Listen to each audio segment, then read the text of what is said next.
નમસ્કાર મિત્રો, આજે સીધું ને સટમાં આપણી સાથે ગિરીશભાઈ જોશી. ગિરીશભાઈ, આપનું સ્વાગત છે સીધું ને સટમાં. અને જે વાત કરવાની છે એ ઇન્ટરનેશનલ ડિપ્લોમસીની અને વેપારની. અને ગિરીશભાઈ બંને બાબતોના જાણકાર છે. ખાસ કરીને જ્યારે 2014માં નરેન્દ્ર મોદી વડાપ્રધાન થયા ત્યાર પછી બધા જ પડોશી દેશો સાથેના સંબંધો એ સુધરવાને બદલે બગડ્યા. આમ તો જ્યારે એમણે શપથ લીધા ત્યારે તો પાકિસ્તાનના પ્રાઇમ મિનિસ્ટરને પણ તેડાવ્યા હતા અને એમની કેક ખાવા માટે પણ પહોંચી જતા હતા કાબુલથી સીધા અનશેડ્યુલ. પણ પછી એવું શું થયું કે એમને છે ને કોઈ, મને લાગે છે કે કોઈની હાથે સંબંધો એમના હારા રહ્યા નહીં. આમ એમને કોઈ નિમંત્રણ વિદેશથી આવે તો દોડી જાય છે, ભૂતાનથી આવે તો ભૂતાન પહોંચી જાય, શ્રીલંકાથી આવે તો શ્રીલંકા પહોંચી જાય, માલદીવથી આવે તો માલદીવ પહોંચી જાય. ભાઈના વિદેશ જવાનો બહુ શોખ ભાઈ. હવે ભાગ્યે જ કોઈ દેશ રહ્યા હશે એમની આ ટર્મની અંદર છે ને કોઈ એવા દેશ કે જે એમના ચરણ જ્યાં ન પડ્યા હોય. પણ એનાથી ભારતને કેટલો લાભ. અને ખાસ કરીને ગિરીશભાઈ, આજે છે ને આપણે જે વાત કરવી છે કે નરેન્દ્ર મોદી હવે રાજકીય દ્રષ્ટિએ અને વેપારી દ્રષ્ટિએ ચીન અને રશિયા તરફ ઢળે છે, ત્યારે અમેરિકા શું કરશે એના વિશે છે ને આપણે જરા વાત કરીએ.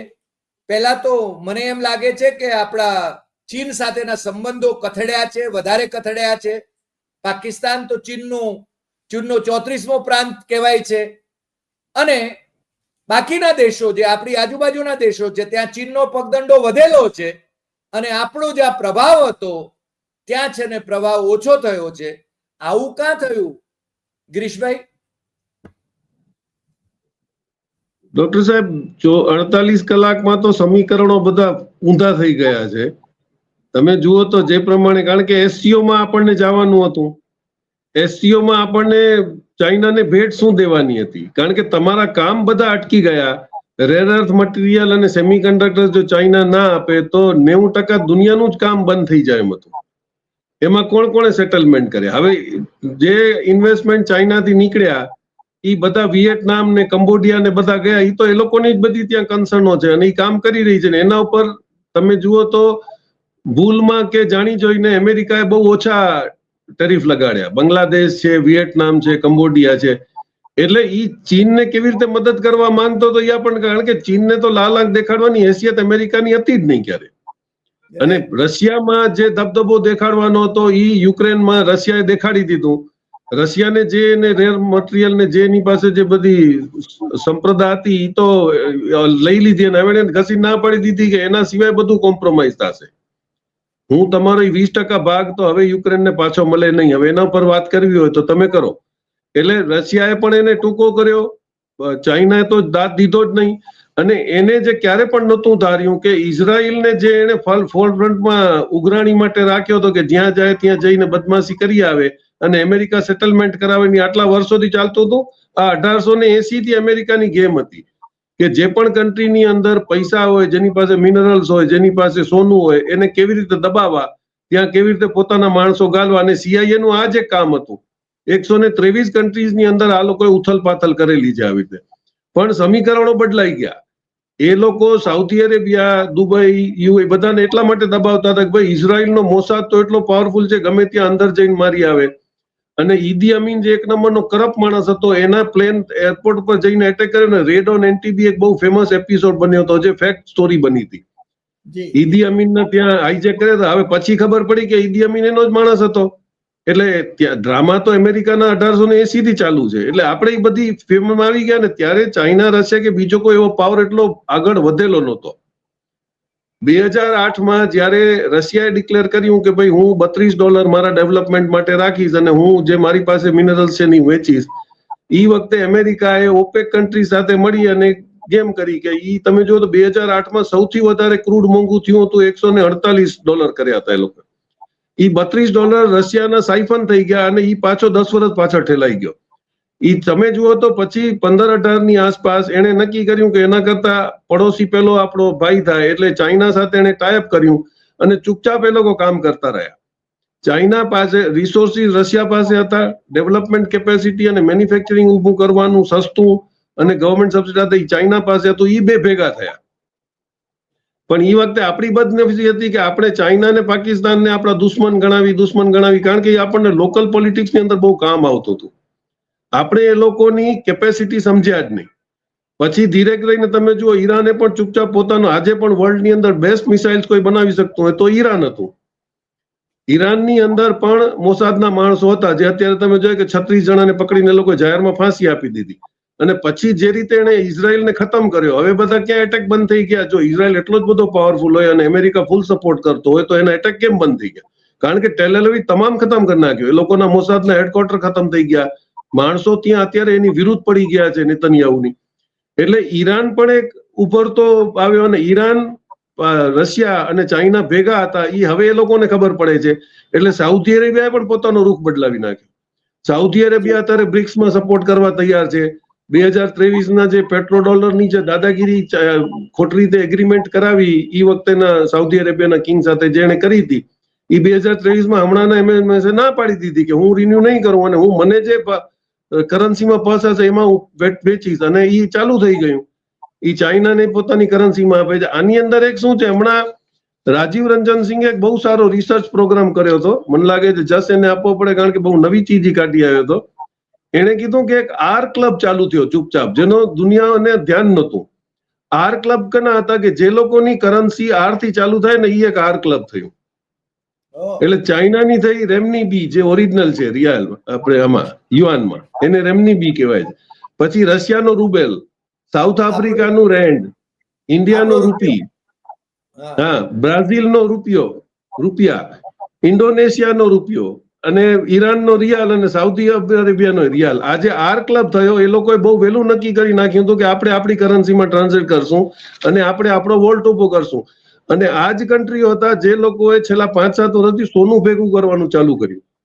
કારણ કે જો તમારે કોઈ પણ કરન્સીને ચેલેન્જ કર્યું ને તો તમે એમ કહો કે ભાઈ અમે ગોલ્ડ બેઝ કરન્સી લાગુ કરી, તમારી પાસે ગોલ્ડ હોય તો તમે તમારી વેલ્યુ બોલો. અમેરિકા પાસે છે નહીં. 2 દિવસ પહેલા તમે જુઓ તો ફ્રાન્સ, ઇટાલી અને જાપાને પોતાના એરફોર્સના પ્લેન મોકલાવીને બધું પોતાનું સોનું પાછું જમા કરાવી લીધું છે. કારણ કે એમને ભવિષ્યની ખબર હતી કે હવે આવી રહ્યું છે એ બ્રિક્સનો ટાઈમ આવી રહ્યો છે. એટલે બધા પોતપોતાની કરન્સીમાં ડીલ કરશે. એટલે આપણે એ સમજવામાં ભૂલ કરીએ ને, કદાચ આપણો ઈગો કે આપણી લોકલ પોલિટિક્સ આપણને કમ્પેલ કરી રહી હતી કે ભાઈ આપણે ખુલ્લેઆમ નહીં કહી શકીએ કે અમે ચાઇનાથી ભાઈબંધી કરશું.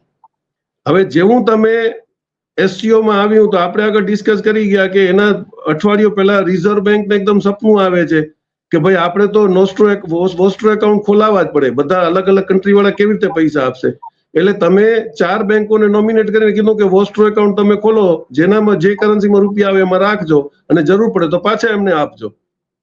એટલે ઈ વોસ્ટ્રો એકાઉન્ટ ખોલ્યો. ઈ એસસીઓમાં જવા માટેની જિનપિંગને ભેટ હતી કે જો હું બ્રિક્સમાં હવે ખુલીને આવી ગયો છું, હું તમારો મેમ્બર થઈ ગયો. તમે એ વખતે બીઆરઆઈમાં ભૂલ કરી. બેલ્ટ એન્ડ રોડ ઇનિશિયેટિવ જે ચાઇના કરી રહ્યું હતું ત્યારે તમને એને ઓફર આપી હતી. તમે ઈ ભૂલ કરી કે ના, ચાઇના સાથે જો તું પાકિસ્તાન સાથે સંબંધ રાખતો હો તો અમારે સંબંધ રાખવા નથી. પણ ઇન્ટરનેશનલ પોલિટિક્સમાં જ્યાં ડેવલપમેન્ટ થઈ રહ્યું હતું, ઈ આખા એશિયા ખંડ માટે લડી રહ્યો હતો. પણ આપણે ઈ એને કબૂલ કરાવવા તૈયાર નતા અને આપણી ગોદી મીડિયા તો જેમ સાહેબ કેમ જાહેર કરતા હતા. આજે પણ માનસિકતા એટલી બધી ઘૂસેલી છે કે આપણે જો ચાઇનાની ફેવરમાં વાત કરીએ તો અંધભક્તો તરત જ લાગુ પડે કે તમને ચાઇના પૈસા આપે છે, તમે ચાઇનાના ભગત થઈ ગયા છો. નેહરુ મૂર્ખા નહોતા. નેહરુએ હિન્દી ચીની ભાઈ ડાયલોગ ચાઇગન આવે, એને ખબર હતું કે ભાઈ સંપ્રદાય એની પાસે આપણાથી પણ જૂનું કલ્ચરલ કન્ટ્રી છે. રાઈટ. આજે તમે જ્યાં માર ખાવ છો એના માટે તમે મલેશિયા, થાઈલેન્ડ બધા કન્ટ્રીઓ જો તો એ 3-3, 4-4 વર્ષ જૂની હિસ્ટ્રીઓ છે, 1000 વર્ષની. એને તમે એવી રીતે નાબૂદ નથી કરી શકતા. આફ્રિકામાં તમે 200 વર્ષ કોશિશ કરી. આજે આફ્રિકા ઈ જ પોતાનું કલ્ચર લઈને પાછો તમારી સામે પાવરફુલ રીતે ઉભો રહ્યો કે તમારી બધી આવકો જ બંધ કરી દીધી.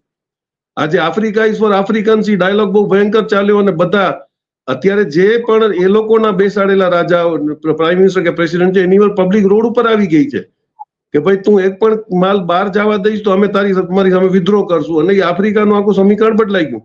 એ ચાઇનાને સમજાતું હતું, રશિયાને સમજાતું હતું. કારણ કે 140 કરોડની જે વસ્તી હોય ને એ ડોમિનેટિંગ પોઝિશનમાં જ હોય, કારણ કે એટલા બધી તમારી કન્ઝ્યુમર મોટી માર્કેટ છે. હવે ઇકોનોમિક્સ પર તમે જો ડિસ્કસ કરો તો તમે જુઓ કે આજે પણ આપણે એક્સપોર્ટની રાડારાડ કરીએ છીએ, એક્સપોર્ટ બંધ થઈ જશે ને આપણે બરબાદ થઈ જશું ને. તમારી 75% ઇકોનોમી તો લોકલ ડોમેસ્ટિક માર્કેટ ઉપર ચાલે છે. ડેમોગ્રાફિક ડિવિડન્ડ એક બહુ મોટો હિડન એડવાન્ટેજ પણ છે. નુકસાન છે તમે કહો છો, પણ એ ફાયદો બી ક્યાંક કરાવે. આજે 75% તમારી ઇકોનોમી ચાલે છે, 25% માટે તમે મારામારી કરો છો. એમાં હું તમને ખાલી બહુ ઉડતા આંકડા દઈ દઉં કે 25% માંથી તમારે તમે જુઓ તો અમેરિકાના 17%, 25%ના 17%. હવે એમાં યુએઈ ના 8%, નીધરલેન્ડ, ચાઇના, સિંગાપોર, યુકે બધા મળી અને 32% થાય છે. એટલે જો એ 18 નીકળી જાય, એની સામે ચાઇનાએ ગઈકાલે તમને આપી દીધો એશ્યોરન્સ કે હું 17 મિનરલ્સ અને સેમિકન્ડક્ટર્સ તમને દેવા તૈયાર છું, તમને જે ડ્રિલિંગ મશીન્સ છે એ હું આપવા તૈયાર છું તમારી ટેકનોલોજીમાં. એટલે એ ઇન્વેસ્ટમેન્ટ આવવાનો રસ્તો એને ખોલી દીધો, જે આપણે 5 વર્ષ પહેલા હાથે કરીને પાછળ ઠેલતા હતા. એટલે હવે તમે અને એનો રિપરકેશન તમે જુઓ કે ચાઇનાની કોમ્યુનિસ્ટ રેજીમ જે રીતે કરશે, તમને ક્યાં પણ નિગોશિએટ તો કરવું પડશે. એટલે સડનલી તમને નિર્મલાબેનને સપનું આવ્યું કે ભાઈ ગરીબ માણસો બહુ જીએસટી ભરે છે એટલે આપણે ઓછું કરવું પડે. ઇન્સ્યોરન્સમાં આપણે જીએસટી લઈએ છીએ, ખોટું છે. આજે જાહેરાત કરી કે હેલ્થમાં ને એમાં ઇન્સ્યોરન્સમાં અમે જીએસટી નાબૂદ કરી નાખશું. એક ટ્રિકલ ડાઉન થિયરી હોય છે ઇકોનોમિક્સમાં. જો તમે પૈસા ઉપરવાળાને આપો ઇન્ડસ્ટ્રીયલિસ્ટને, તો ઈ નીચે એના ઇન્વેસ્ટમેન્ટ કરી અને પબ્લિક સુધી પૈસા પહોંચાડે. તમારી ઇકોનોમી ત્યારે ચાલશે જ્યારે માણસોને વાપરવાના ખિસ્સામાં પૈસા હશે. ઈ પૈસા તમે તો જટી લીધા, એટલે હવે જો ઈ રિવર્સ તમે કરો છો અને જો પૈસા પબ્લિક પાસે આવે છે, પબ્લિક વાપરવાનું ચાલુ કરશે, તો એના બધા રસ્તા ક્લિયર થઈ ગયા. સિસ્ટમ બદલાણી છે. અત્યારે ટ્રમ્પ તો કદાચ 5 હવે નહીં 150-500% લગાડશે, કારણ કે એને સમજ પડી ગઈ કે હવે મોટામાં હવે આફ્રિકાના 140 કરોડ, આપણા 140 કરોડ અને ચાઇનાના 140 કરોડ, જો એક બાજુ અમથે અમથા હાલ્યા જાય ને તો બીજા કોઈની જરૂર બી નથી. ઈ મેથેમેટિક્સ આ સમજી રહ્યો છે. એટલે સમીકરણો બદલાણા છે, બહુ ફાસ્ટ બદલાણા છે. અને અત્યારે કદાચ કમ્પલ્શનમાં કે જેમ પણ આપણે જે એગ્રીમેન્ટ કરીને બ્રિક્સની અંદર જઈ રહ્યા છીએ કાલે, અને આપણે ડીલિંગ ચાલુ કરી દીધું છે. હવે કદાચ તું સેન્કશન લગાડ, હવે જેમ જે આપણે કીધું પેલા બી આપણે કીધું તો કે ભાઈ રિલાયન્સ વાળાની તમે ફેવર કરો છો, આ નથી. 1,80,000 બેરલ 2024 થી આપણે ચાઇનાને આપી રહ્યા છીએ. એનું કારણ એક જ હતું કે સાવ સસ્તું ક્રૂડ, જેને હેવી અને હાઈ સલ્ફર પર્સન્ટેજ નો કહેવાય છે, ઈ રિફાઇનરી એશિયામાં આપણી પાસે એક જ છે, રિલાયન્સની, જે કરી શકે છે. અને કદાચ એની દૂરદ્રષ્ટિ હતી કે સસ્તું ઓઇલ રિફાઇન કરીને આપણે વેચી શકતા હશું, તો એને રિફાઇનરી આખી એવી રીતે બનાવડાવી કે, કારણ કે દરેક રિફાઇનરી બધા ક્રૂડ રિફાઇન નથી કરી શકતી. એમાં 4 કેટેગરીઓ છે. તો ઈ કરીને એને ચાઇનાને વેચ્યું છે. તો તમે જે ટ્રેડ ડેફિસિટની વાત કરો છો, ચાઇના અત્યારે આપણે એટલા પર રાજી છે કે હવે છૂટમાં આપણે ચાઇનાને પણ ડીઝલ આપી શકશું અને ઈ આપણને સામે મદદ કરશે. એટલે હવે બ્રિક્સ ખુલીને સામે આવી ગયું છે. અને અત્યારે આના પછીની 26માં જે આપણી પાસે જે મીટિંગ થવાની છે ઇન્ડિયામાં, જેને આપણે પ્રેસિડેન્ટ છીએ, એવો અનુમાન છે કે લગભગ 42 કન્ટ્રીઓ બ્રિક્સની અંદર અહીંયા આવીને ડિક્લેર કરશે કે વી આર જોઈનિંગ બ્રિક્સ. જી, 42 કન્ટ્રી જોઈન કરશે, એટલે મોટું ક્રાંતિ કહી શકાય ઇન અ વે. કારણ કે Africa is ready, Africa is ready, Saudi Arabia, UAE, Malaysia, Taiwan, Cambodia, અને જે લોકો ચાઇનાની અત્યારે જે ફેક્ટરીઓ રાખીને બેઠા છે, એ તો વગર બોલે જ આવી જવાના છે બ્રિક્સમાં. કારણ કે તમે સીધો હિસાબ લગાડો કે આજે જે હું 1 રૂપિયાના 82 રૂપિયા આપી રહ્યો છું, અમથી અમથા ખાલી અમેરિકાને સાવકાર કરવા, પછી તો હું નક્કી કરીશ કે ભાઈ મારે ડીઝલ કેટલામાં આપવાનું છે, મને કેટલું પરવડે છે, હું 16% કે 15% પ્રોફિટ જોડીને તમને આપીશ. એટલે નિગોશિએશન પાવર પણ આપણી પાસે, આપણે ભાવ નક્કી કરવાના કેપેસિટીમાં આપણે આવશું. આજે હું તો માલ રૂપિયાનો જ વેચું, ડોલરનો જ વેચું છું, પણ મને 80 રૂપિયા મળે છે, એની જગ્યાએ હું 40 રૂપિયામાં જ માલ વેચીશ અને 50 રૂપિયા લઈશ. જી, ચીનની પાસે તો ચીનને ત્યાં 500 અમેરિકન કંપની પ્રોડક્શન કરી રહી છે, એ આપણે જાણીએ છીએ. એટલે એ કંપનીઓ કઈ ત્યાંથી માઇગ્રેટ થવાની નથી, અને માઇગ્રેટ થઈને ભારત આવે છે, ભારત આવે છે, ભારત આવે છે, પણ આપણે ત્યાં કઈ આવી નહીં એ વખતે. Whatever may be the reasons, આપણી રાજકીય દીર્ઘદ્રષ્ટિ, આ તમે જેમ બહુ સરસ રીતે વાત કરી કે ઇન્ટરનેશનલ રિલેશન્સ અને રાજકીય બાબતો આ બંને જુદી હોવી જોઈએ. એને બદલે ભાઈએ, આપણા વિશ્વગુરુએ, જાણે કે બધા કરતા પોતે વધુ જાણે છે, જ્ઞાની માણસ છે, એ રીતે સમજીને મને લાગે છે કે એમણે છે ને ચીનને આપણો દુશ્મન છે એની વાત કરીને પોતે પાછા 18-20 વખત મળી આવ્યા, જ્યાં જ્યાં મળાય ત્યાં આગળ. એવું જ પાકિસ્તાન સાથે થયું. પાકિસ્તાનની સાથે ક્રિકેટ રમી શકાય કારણ કે જય શાહ ત્યાં છે, પણ પાકિસ્તાન સાથે ડાયલોગ ન કરી શકાય. મને લાગે છે ઇઝરાયલ અને આરબ દેશો એ સતત યુદ્ધમાં હોય તો પણ દુનિયાના કોઈક ખૂણે તો એ લોકો મંત્રણાઓ કરતા જ હોય છે. અગાઉ આપણે જોયું છે એનો ઇતિહાસ. આજે ઇઝરાયલ ભલે નબળું પડ્યું હોય, ઈરાને એને ખોખરું કર્યું, પણ ભૂતકાળની વાત કરીએ તો જેનો આરબ દેશોને ડર હતો ઇઝરાયલનો, એ તો મને લાગે છે કે મંત્રણાઓ કરતો જ હતો. બરાબર. બીજું, આપણે ત્યાં રાહુલ ગાંધી ચીનના રાજદૂત મળ્યા એવા આ છે ને અજ્ઞાની લોકો અથવા અંધભક્તો એ છે ને પોપટવાણી વધ્યા કરે છે. અરે ભારતીય જનતા પાર્ટીના આરએસએસ ના કેટલા ડેલિગેશન બીજિંગ ગયા છે, એ વાત છે ને કોઈ નથી કરતું. કારણ કે મને લાગે છે કે જે અંધભક્તો આપણી ચેનલ જોઈ રહ્યા છે એ લોકો ગૂગલ કરશે તો પણ એમને સમજાશે કે આરએસએસ અને બીજેપી એનું ફંડિંગ કેમ ચીનથી ક્યાં ક્યાં આવ્યું છે. આરએસએસ ની જે થિંક ટેન્કો છે એની અંદર પણ એનું ફંડિંગ આવ્યું છે. એટલે એ લોકો કરે તો લીલા, બીજા કરે તો પાપ. ગિરીશભાઈ, આ કેવો ન્યાય? સાહેબ, આપ તો ત્યારે અહીંયા હશો ને તમે રિપોર્ટિંગ કરતા જ હશો. 2013માં જે 11 સ્મગલરો ગુજરાતના પકડાણા હતા, સિંગાપોર થી ચાઇના ડાયમંડ સ્મગલિંગ કરતા હતા, એને છોડાવવા માટે એઝ એ સીએમ પણ સાહેબ 3 વાર ત્યાં ગયા હતા. અને જયશંકર સાહેબે બહુ બધી મદદ કરી હતી. એમનો અત્યારે ઇનામ મળી રહ્યું છે એમને. એટલે this is not politics, this is obligation. જે માણસ પબ્લિક થી ચૂંટાઈને જ નથી આવ્યો, જેની ઉપર કોઈ પબ્લિક ઓબ્લિગેશન નથી, એની મનમાની કરશે, કારણ કે એને ક્યાં વોટ લેવા જવાનું છે. એટલે તમે બ્યુરોક્રેટ્સ ને ત્યાં બેસાડ્યા છે એમ સમજીને કે બ્યુરોક્રેટ્સ આર વેરી ગુડ ડિપ્લોમેટ્સ, તો એમની ભૂલ છે. જેટલો શ્રુડલી તમારો કોઈ પોલિટિશિયન ત્યાં જઈને વાત કરી શકે છે એટલા, કારણ કે એમને તો આજીજીકરણ ટેવ છે ને. વચમાં આપણે ડોભાલ સાહેબનો ફોટો જોયો તો પુતિનની સામે પટ્ટાવાળાની જે મળદી ખુરશીએ બેઠા હતા, કારણ કે એમનામાં એ ડીએનએ કલ્ચરમાં જ નહીં આવે કે ડિપ્લોમેટ હોય તું કયા દેશને રિપ્રેઝન્ટ કરે તો તારા બરાબરની તારી બોડી લેંગ્વેજ હોવી જોઈએ. એટલે આ બધી જે તમારી નાદાનીઓ જે તમે કરી એના લીધે આ બધી તકલીફો થઈ રહી છે. એટલે નરેન્દ્ર મોદીને તો આમ પણ છે ને આરએસએસ ના સ્વયંસેવકો, કારણ કે ભાઈ પ્રચારક હતા ક્યારેક, હવે તો પ્રચારક રહ્યા નથી, પણ ક્યારેક છે ને એ અપવાદરૂપ પ્રચારક હતા પાછા પ્રચારક થવામાં પણ. એટલે એમને છે ને એ આદત હતી યસ સર કરવા વાળાઓની, અને અધિકારીઓ યસ સર કરે છે. એટલે એને છે ને ક્યારે લોકશાહીની વાતનો કોઈ અંદાજ નથી. અને મને લાગે છે આપણે ત્યાં અત્યારે જે 130મો જે બંધારણ સુધારો અમિત શાહ લઈ આવ્યા અને આજે ભાઈશ્રી પાછા પ્રગટ્યા સંસદમાં છેલ્લા દિવસે, એટલે એમનો ઈરાદો તો ચીનમાં જે સિસ્ટમ છે વન પાર્ટી રૂલ, એ કદાચ મોડેલ લેવા પણ જવાના હોય એવું લાગે છે. પણ જ્યાં સુધી આપણી કોર્ટ હજી જાગૃત છે એ પોસિબલ નથી. કારણ કે આ તો તમે જુઓ, મેન આ લોકો આપણે જૂના ગામડામાં કહેતા કે પેલા તો ધન શું હતું, આપણી પાસે જાનવરો હતા, એ જાનવરનો જ ધન હતો. એટલે ઈ જો ચોરી કરવા આવે ને એમાં 4 જણા આવે, 2 જણા એના ગલાનો પટ્ટો ઉતારીને ડાબી બાજુ ભાગે અને આ લઈને જમણી બાજુ ભાગે. એટલે આપણે જ્યાં ઘંટી વાગતી ને ત્યાં ભાગીએ લાકડી લઈ. પછી ખબર પડે કે આ તો ખાલી ઘંટી વગાડતા ગયા હતા, ઓલો તો ત્યાં લઈ ગયા.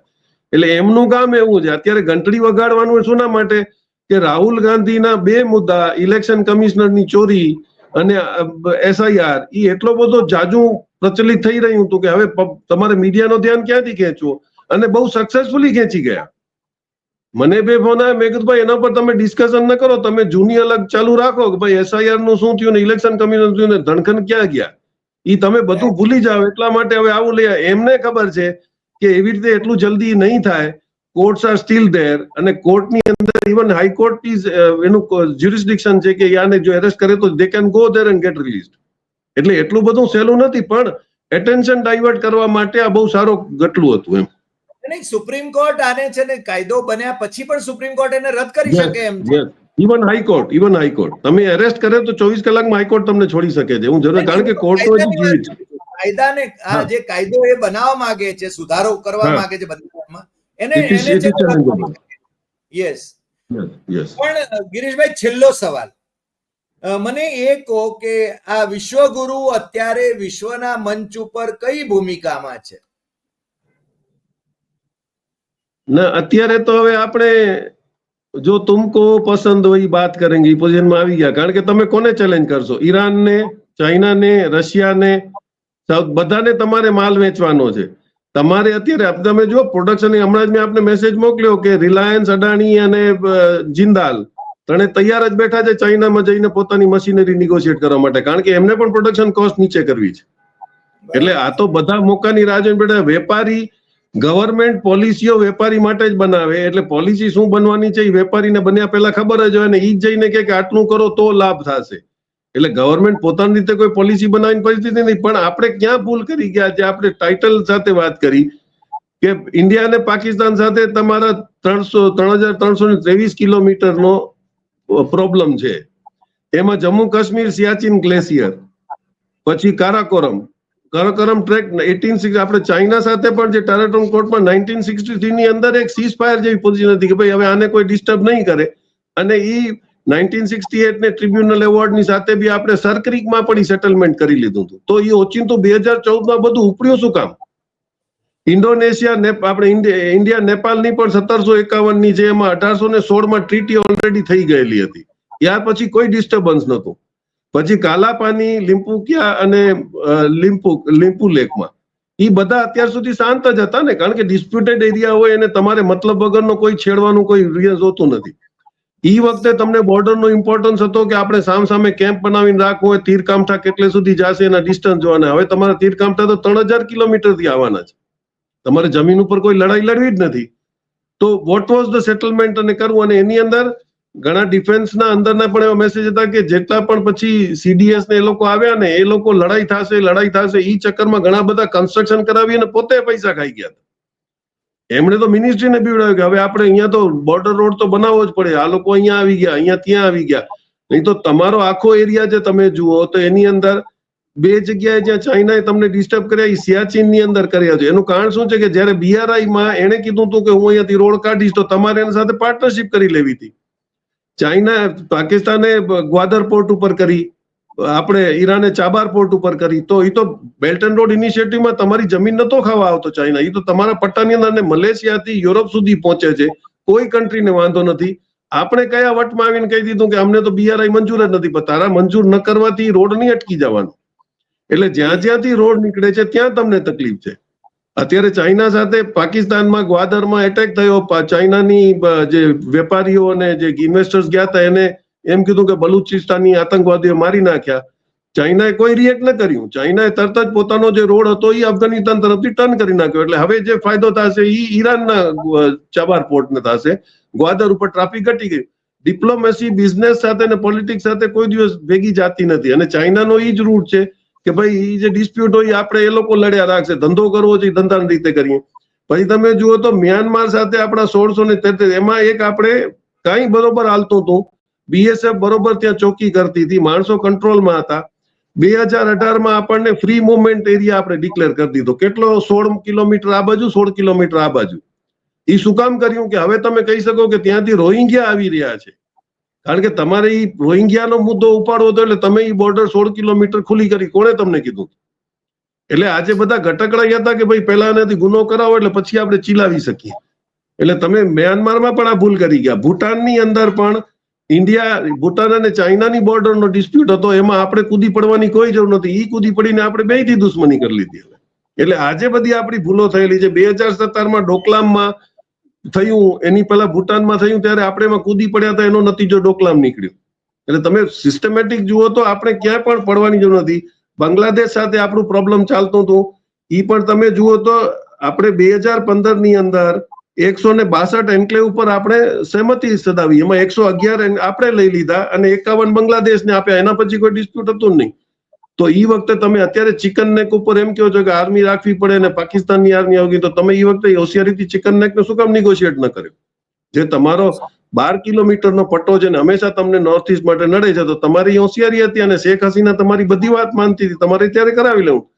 પણ અમુક ચીજો એવી રીતે રાખવી કે ભવિષ્યમાં આપણને આ કરવું કેવું કરવું એ કામ આવે. ઈ જે નીતિ છે તમારી લોકલ પોલિટિક્સ માટે ઇન્ટરનેશનલ ડિસ્પ્યુટ સાથે ન ચાલે. જો સામે બડુકો થઈ જાય, જેમ ઇઝરાયલની સામે ઈરાન થયો, એમ તો આપણને તકલીફ પડે. એટલે શ્રીલંકા છે, માલદીવ છે, બાંગ્લાદેશ, બધા સાથે આપણે કંઈક ચોડીને લાંબુ કર્યું કે એ લોકો કદાચ આપણી પાસે નમતા આવે. એટલે જે ટ્રમ્પે ભૂલ કરી કે દાદાગીરીથી બધા મારાથી બીજા છે, એ ભૂલ આપણે કરી ચુક્યા છે, પણ હવે એનો નતીજો ટ્રમ્પે ભોગવે છે અને આપણે ભોગવશું. જી ગિરીશભાઈ, મને તમે જે વાત કરી એની અંદર એક ઉમેરણ કરવાનું મન થાય છે, તમે જાણતા જ હશો, principal adviser to the ministry of defence હમણાં જ એટલે 2-3 દિવસ પહેલા જ વિનોદ ખંડારે કરીને, લેફ્ટનન્ટ જનરલ વિનોદ ખંડારે એમ કહ્યું છે કે આપણે જેને ઓપરેશન સિંદૂર કર્યું એમાં છે ને આપણે પીઓકે ન લીધું કારણ કે લેવા જતા એ નવો રાક્ષસ પેદા થાય, એટલે આપણી ધરતી છે એને આપણે છે ને યુદ્ધ વિરામ કરાવી દીધો ટ્રમ્પભાઈની મારફત. મને લાગે છે કે આ તો અક્કલ વગરની વાત છે, પણ આ મોદી છે ને આવા ગતકડા છે ને વહેતા મુકાવીને પ્રજાને કેવી મિસગાઈડ કરે છે. કારણ કે 6 મહિનામાં પીઓકે લેવાનું વચન હતું ભારતીય જનતા પાર્ટીનું કે ત્રીજી વખત મોદી જો વડાપ્રધાન બને તો પીઓકે એમ કે 6 મહિનામાં મળી જાય. યોગી આદિત્યનાથ અને ભારતીય જનતા પાર્ટીના નેતાઓ તો જાહેરમાં કહેતા હતા. હવે આ ભાઈ એમ કે છે જે એમના પ્રિન્સિપલ એડવાઇઝર રહ્યા મિનિસ્ટ્રી ઓફ ડિફેન્સમાં, પાછા પીએમઓ માં રહ્યા, એ ભાઈએ છત્રપતિ સંભાજીનગર એટલે આપણે ઔરંગાબાદ કહીએ ને એનું નામ આ લોકોએ બદલી નાખ્યું છે હમણાં, એટલે ત્યાં આગળ છે ને જાહેરમાં એને કહ્યું કે ઓપરેશન સિંદૂર વખતે પીઓકે આપણે ન લીધું એ સારું થયું કારણ કે એ તો નવો રાક્ષસ પેદા થત અને આપણને મોંઘું પડે. હવે આ મોંઘું પડત કે આપણે આપણી જમીન લેવી જોઈએ? અત્યારે પણ તમે જુઓ અફઘાનિસ્તાન સાથે જે આપણું ચીટી કરાર છે એની અંદર એક પટ્ટો છે. આજે પણ આપણો ધંધો ચાલે છે અફઘાનિસ્તાન થી કાશ્મીરની બોર્ડર ઉપર આવતી ટ્રકોને પાકિસ્તાનની કોઈ હિંમત નથી કે એને ડિસ્ટર્બ કરીને આજે ધંધો ચાલી રહ્યો છે. એટલે ઈ જે એરિયા છે એમાં એવું છે કે ભાઈ એ લોકોનો દબદબો છે કે ડિસ્ટર્બ કરે, એનું કારણ છે કે અફઘાન તમારા સાથે સંબંધ સારા થયા પછી તો અફઘાનની ગાડીને અટકાવી લેવાની પાકિસ્તાનની હિંમત નથી. તો એનો તમારી ડિપ્લોમસીમાં તમે એમ કે ખાલી અમે એમ્બેસી ખોલીને આપીએ. અફઘાનિસ્તાનને આપણે હંમેશા મદદ કરી છે અને અફઘાનિસ્તાને કોઈ આપણી વિરુદ્ધ એ લોકોએ જે કંધારનો જે પ્લેન હાઇજેકનો કેસ કર્યો હતો એને લઈ જવાનું કારણ હતું કે આપણા અફઘાનિસ્તાનના સંબંધ બગડે, પણ એ ડિપ્લોમેસીમાં સમજાતું નથી ને. છાપાવાળા જે ચિત્રી દઈ આપણે વાંચીએ અને પબ્લિક ઓપિનિયન ક્રિએટ થાય છે, પણ એની પાછળની કોઈ પણ ડિસિઝન પુતિન ફોન ઉપાડે અને ટ્રમ્પ ફોન ઉપર હાય હેલો કરે કેમ છો એવું નથી હોતું. એની આગળ ઘણી બધી પાછળ બેક ઓફિસ ડિપ્લોમસી ચાલતી હોય. શેના ઉપર વાત કરવાની છે, કેટલી વાત થશે, એના પાછળ શું પ્રેસને બ્રીફિંગ આપવાનું છે. એટલે આમ જેમ કે સાહેબે ફોન ઉપાડ્યો અને 32 મિનિટ વાત કરીને એટલું કોઈ નવરું હોતું નથી. બેક ઓફિસ ડિપ્લોમસી ચાલતી જ હોય છે, પણ અમુક વાર મજબૂરી હોય છે ડિક્લેર કરે, અમુક વાર ના કરે. પણ એના માટે આપણે પોલિટિકલ એંગલ લઈને એમાં કૂદી પડવાની કોઈ જરૂર નથી હોતી, કારણ કે ઘણીવાર સરકારો કઈ મજબૂરીમાં કયા ડિસિઝન લેતી હોય છે એનું પણ એસેસમેન્ટ કરવું જોઈએ. પણ એ પતી ગયા પછી તમારે કહી દેવું જરૂરી હોય. એટલે ઈ જ આપણે કહીએ છીએ કે જો તમે 2024 થી 1,80,000 ડીઝલ તમે ચાઇનાને આપતા હતા તો તમને એમાં કહેવામાં શું વાંધો હતો? કારણ કે તમને લોકલ પોલિટિક્સમાં નડત નહીં. તમે કહી દે હું પ્રધાનમંત્રી છું, દેશ માટે શું સારું છે હું કરી, એમના માટે એક પોઝિટિવ આસ્પેક્ટ રહે કે ભાઈ હું જાણું છું આજે મારી ઇકોનોમીને સ્ટ્રોંગ કરવા હું કરી રહ્યો છું, પણ દે ફેલ્ડ. હા, પણ એનો અર્થ એવો થયો, એટલે આપણે સમ ટોટલ સમરાઇઝ કરીએ તો કે ડિપ્લોમસી અને રાજકારણને નરેન્દ્ર મોદી ભેગું કરીને વોટર્સને એડ્રેસ કરવાની જ્યાં કોશિશ કરે છે ત્યાં છે ને એમની વિદેશ નીતિ પણ ફેલ જાય છે અને દેશને પણ નુકસાન જઈ રહ્યું છે, એવું બહુ ક્લિયર કટ આપણી આજની ચર્ચામાંથી ફલિત થાય છે. એનું એક કારણ છે કે આ રૂટીન કોઈએ નતું નિભાવ્યું. ઇન્દિરા ગાંધીને જયારે યુરેનિયમ દેવાથી ના પાડી ત્યારે પહેલું આવીને એને કીધું કે અમે એટમિક ટેસ્ટ તો કરશું, ત્યારે પહેલું આવીને ઇન્દિરા ગાંધીએ વાજપેયીજીને બોલાવ્યા હતા કે ભાઈ હું આવી રીતે કહી આવી છું ને અમેરિકા છટક્યું છે, કદાચ રિએક્શન કરશે. અને વાજપેયીને સીધા બહાર નીકળી વર્ડ હતા કે મેને બોલા દેશ કે લીએ આપ જો ડિસિઝન લેતે હો હમ આપકે સાથ હૈ.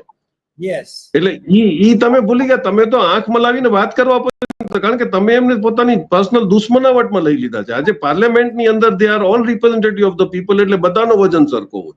પણ એ તમે નથી કરી શકતા. એ તો હોમ મિનિસ્ટર તો પાર્લામેન્ટમાં બોલ્યા છે કે તમે શું વાત કરો છો પીઓકે ની, હમ જાન દે દેંગે કે અમારી. આ જાન દીધી એમણે જ્યારે જીતવા તરફ હતા ત્યારે કે છે કે રાક્ષસ નવો રાક્ષસ પેદા કરીશું. હાઈટ ઓફ ઇટ કે તમે 15 ઓગસ્ટના લાલ કિલ્લા પરથી બોલવાના છો, એના માટે 14 તારીખના તમારો ચીફ એમ કે છે કે અમે 6 પ્લેન પાડી દીધા. તો આટલા દી ક્યાં ગયા હતા? લાવો એવિડન્સ દેખાડી દો. સેટેલાઇટો તમારી વોચ કરતી જ હોય રિયલ ટાઈમ, તો દેખાડી દો અને દેશ રાજી થઈ જશે. એટલે આ બધી એટલે કહું છું કે આર્મીને ને એને તમારી લોકલ પોલિટિક્સ માટે યુઝ કરો, આનાથી કોઈ મોટું ડિપ્લોરેબલ કામ નથી હોઈ શકતું. જી, આઈ એગ્રી. ગિરીશભાઈ, આજે તમે આજે નવી વાત કરી અને જે રીતે એનાલિસિસ કર્યું, મને લાગે છે કે આપણા દર્શકોને માટે આ બાબતો બહુ સ્પષ્ટ થઈ જવી જોઈએ કે લોકલ પોલિટિક્સ અને ઇન્ટરનેશનલ રિલેશન્સ એ બંને અલગ બાબતો છે. વેપાર કરવો હોય તો વેપારની રીતે કરવો જોઈએ, એમાં છે ને રાજકારણને ભેળસેળ કરીને બીજા દેશો સાથેના સંબંધો એ ખરાબ કરવા એ યોગ્ય નથી. ગિરીશભાઈ, આપનો ખૂબ ખૂબ આભાર અને ફરી મળીશું નવા એપિસોડમાં નવા વિષય સાથે. નમસ્કાર.